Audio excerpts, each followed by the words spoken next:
या जो भी हो, वाले सब सेकुलर है, बुरा मैं हूं। किसी में हिम्मत नहीं है कि 6 दिसंबर की बात की जाए। और वो तारीखी दिन इसलिए भी है सर, इंसाफ करने वालों में एक एनसीएलटी के चेयरमैन, एक गवर्नर और एक नामजद शुदा रुकने पार्लियामेंट बैठे हुए थे। अब आप बताइए मेरे पास बचा क्या है? बचा यह है कि आर्टिकल 32 बचा है जिसको बाबा साहब अंबेडकर ने दिया। आज मुल्क के 17 करोड़ मुसलमान भारत के वजीर आजम पर एतमाद भरोसा नहीं करते, बिल्कुल नहीं करते, बता रहा हूं, खुल के कह रहा हूं।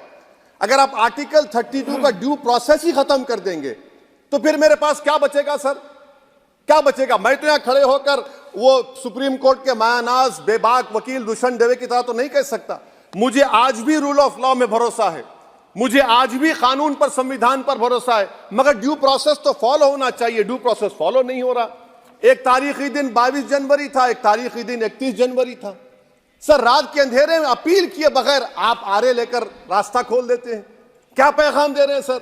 600 साल की मेहरौली की मस्जिद को बगैर को नोटिस दिए आपने डिमोलिश कर दिया। मैं जिम्मेदारी के साथ कह रहा हूं कि भारत के प्रधानमंत्री और उनकी सरकार भारत के मुसलमानों से उनकी शनाख्त को छीनना चाहते हैं। ख्वाजा अजमेरी के आस्थाने पर चादर बिछाइए, मगर आप जो चादर मुझसे छीनना चाह रहे हैं मेरी मस्जिद है।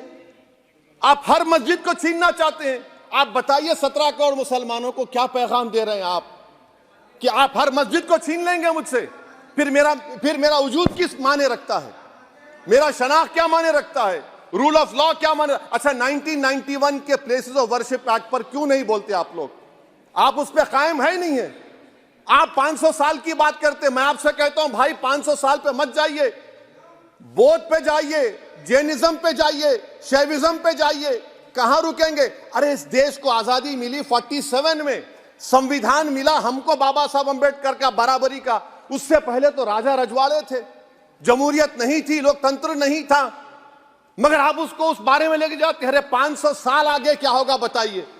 आप किसी एक सिविलाइजेशन, सर अंग्रेजी में किसी ने कहा था civilization can not be rewritten by hatred, history can not be corrected by demolition. आप ये नहीं कर सकते। और मैं उम्मीद करता हूं कि जब मौर्रिख तारीख लिखेगा, नरेंद्र मोदी इस मुल्क में तारीख लिखना चाहते हैं। क्या तारीख लिखना चाहते हैं? कि मैंने इस देश को, गांधी अंबेडकर के देश को मैंने हिंदू राष्ट्र बना दिया। मैं उम्मीद करता हूं कि हमारे भारत के हमारे हिंदू भाई देश के प्रधानमंत्री की सोच को नाकाम करेंगे। उन पर है, अब देखते हैं क्या होता है। सर नेबरहुड फर्स्ट की पॉलिसी है। नेबरहुड फर्स्ट क्या हो रहा है सर? हम सोशल मीडिया के जरिए फॉरेन पॉलिसी चला रहे हैं। मालदीव छोटा मुल्क, वो हमको आंख दिखा रहा है, चीन की गोद में बैठ गया।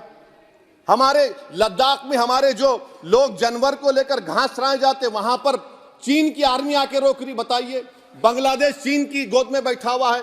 आप गैलेंट्री अवार्ड दे रहे हैं, क्यों दे रहे हैं? कि चीन बैठा हुआ है। तो आपका बफर जोन गया कहां भाई साहब? आपका बफर जोन तो कहां गया नहीं मालूम, गायब हो गया बफर जोन। और दूसरी बात सर, आप ये भी देख लीजिए कि यहां पर मैं आपको इंपॉर्टेंट पॉइंट ये बताना चाह रहा हूं सर।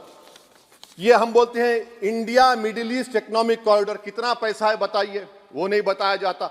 अच्छा सर, सबसे तकलीफ दे बात मेरे लिए है कि भारत ने यूनेस्को का इलेक्शन पाकिस्तान से हार गया। हम पाकिस्तान से हार गए, ये आपकी फॉरेन पॉलिसी है। यूनेस्को के इलेक्शन हम पाकिस्तान से हार गए। अच्छा, मामला इजराइल का, फलस्तीन का, गाजा का आया। अक्टूबर में 10,000 लोग मर गए, हमने यूएन में सीज फायर की तायीद नहीं की। दिसंबर आया 20,000 मर गए, तो हमने तायीद कर दी। क्यों तायीद की? क्योंकि ग्लोबल साउथ को हमको फॉलो करना पड़ रहा है। भारत ग्लोबल साउथ को फॉलो कर रहा है। मेरे लिए तकलीफ दे बात है। यह आपकी नाकामी का बहुत बड़ा सबूत है। इसीलिए हम बता रहे हैं कि यह सरकार की बहुत से नाकाम। अलीगढ़ मुस्लिम यूनिवर्सिटी, आखिरी पॉइंट, अलीगढ़ मुस्लिम यूनिवर्सिटी। सर आप उत्तर प्रदेश से आते हैं। सर 81 में एक्ट पास हुआ। हमारा लॉ ऑफिसर कोर्ट में कहता है कि मैं पार्लियामेंट के एक्ट को नहीं मानता। कैसे नहीं मानते सर? क्या नरेंद्र मोदी ने पार्लियामेंट को नॉमिनेट किया या पार्लियामेंट ने नरेंद्र मोदी को प्रधानमंत्री बनाया? बताइए। 81 के एक्ट को नहीं मानते। सर 2 ही तो सेंट्रल यूनिवर्सिटी है मुसलमानों के। 1,80,000 आप ही के सरकार के दौर में मुसलमान हायर एजुकेशन निकल गए। आप अलीगढ़ मुस्लिम से छीनना चाह रहे हैं। Theory of separation of powers में एग्जीक्यूटिव हमको डिक्टेट करेगा। मेरी आवाज तो पार्लियामेंट है, अब मेरी आवाज के खिलाफ एग्जीक्यूटिव सुप्रीम कोर्ट में बोलता है। अलीगढ़ मुस्लिम यूनिवर्सिटी से इतनी नफरत क्यों है आपको? वहां पर तो हिंदू भाई भी पढ़ते हैं। सर ये अलीगढ़ मुस्लिम यूनिवर्सिटी का मामला है सर। तो मैं आपसे इस बात पर, इस शेर पर अपनी बात को खत्म कर रहा हूं सर। आप भी उर्दू दां हैं जी मसीहाओं को जब भी आवाज दी है, अहमद फराज का शेर है जी जी मसीहाओं को जब भी आवाज दी है पलट कर आ गए हर बार कातिल।